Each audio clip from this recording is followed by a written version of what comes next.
Good evening and welcome to Read Aloud 3, where it is you, me, and the Trinity. And I'm so glad that you're joining me for another day of reading through the Bible. We are in the book of 2 Kings, but only for 2 more chapters. So we're on chapter 24 of 2 Kings. Have my water today. Cheers. So we're good. Let's get started. During Jehoiakim's reign, King Nebuchadnezzar of Babylon invaded the land of Judah.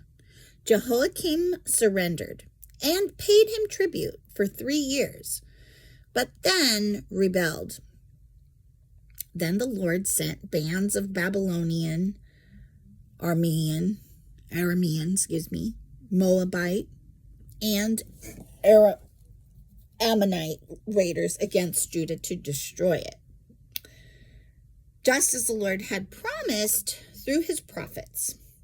These disasters happened to Judah because of the Lord's command. He had decided to banish Judah from his presence because of the many sins of Manasseh, remember, who had filled Jerusalem with innocent blood. The Lord would not forgive this. The rest of the events in Jehoiakim's reign and all his deeds are recorded in the book of the history of the kings of Judah. When Jehoiakim died, his son Jehoiakim became the next king. The king of Egypt did not venture out of his country after that, for the king of Babylon captured the entire area formerly claimed by Egypt from the brook of Egypt to the Euphrates River. Jehoiakim rules in Judah. Jehoiakim was 18 years old when he became king, and he reigned in Jerusalem 3 months. His mother was Nehushta, the daughter of Elnathan from Jerusalem. Jehoiakim did what was evil in the Lord's sight, just as his father had done.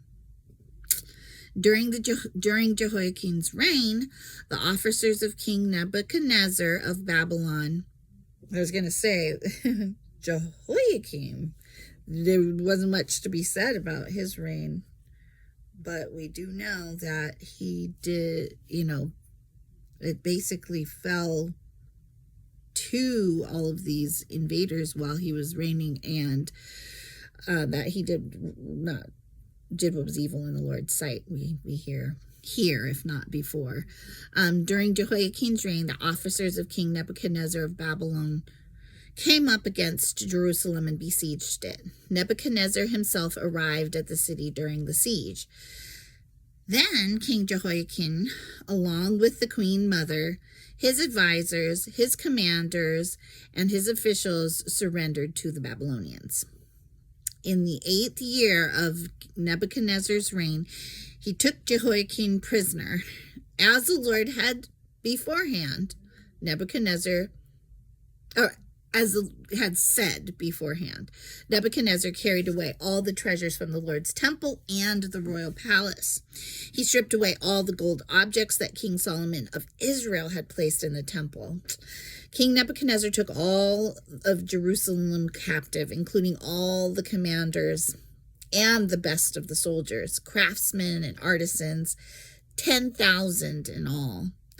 Only the poorest people were left in the land. Nebuchadnezzar led King Jehoiakim away as a captive to Babylon, along with the queen mother, his wives and officials, and all Jerusalem's elite. He also exiled 7,000 of the best troops and 1,000 craftsmen and artisans, all of whom were strong and fit for war.